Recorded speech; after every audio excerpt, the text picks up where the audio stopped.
Gate खोलिए पहले राहुल जी को बाहर निकालने दीजिए। वहाँ नहीं जा रहे हम और कहीं जा रहे हैं। हाँ वहाँ नहीं जाओ, गेट खोलिए।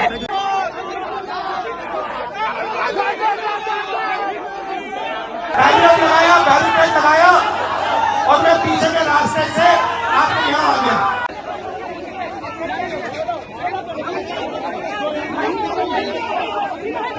ये लोकतांत्रिक देश है, ये डिक्टेटरशिप नहीं है।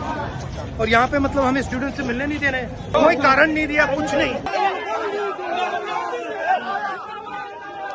मैं आपका हॉस्टल देखना चाह रहा था और अभी मुझे हॉस्टल की फोटोज दिखाई दी गई और उसकी सच्ची हालत दिखी। मेस में स्टार्ट अभी तक खाना नहीं मिला हम लोगों को। फिलहाल 2 दिन 4 दिन चला, गवर्नमेंट के फंडिंग के हिसाब से फिर बंद हो गया। खुद से खाना बना रहे, खुद से खा रहे हैं।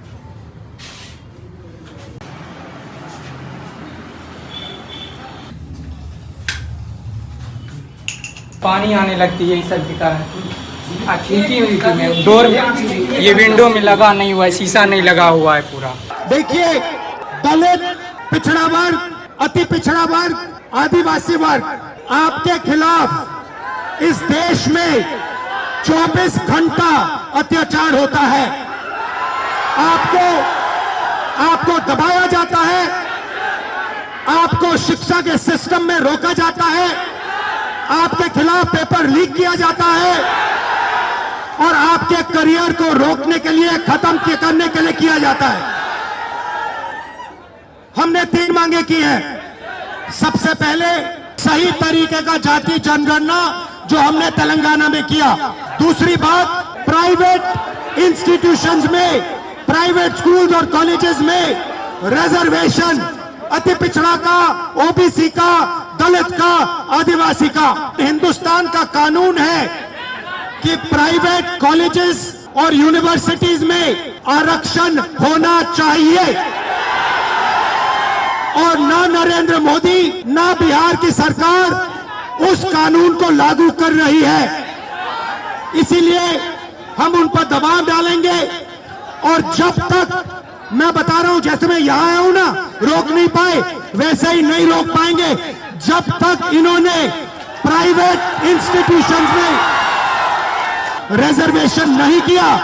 तब तक हम आगे बढ़ते जाएंगे, लड़ते जाएंगे। तीसरी बात, SC ST सब प्लान, जो आपका पैसा है, जो आपको नहीं दिया जाता है, आपको वो दिया जाना चाहिए। आप एक बात समझिए, बिहार की पुलिस ने अभी मुझे रोकने की कोशिश की,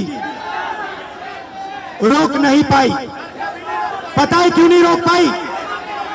नहीं, इसलिए नहीं रोक पाई क्योंकि आपकी शक्ति मेरे पीछे है। आपकी शक्ति मेरे पीछे है, इसीलिए कोई, दुनिया की कोई शक्ति उसको रोक नहीं सकती है।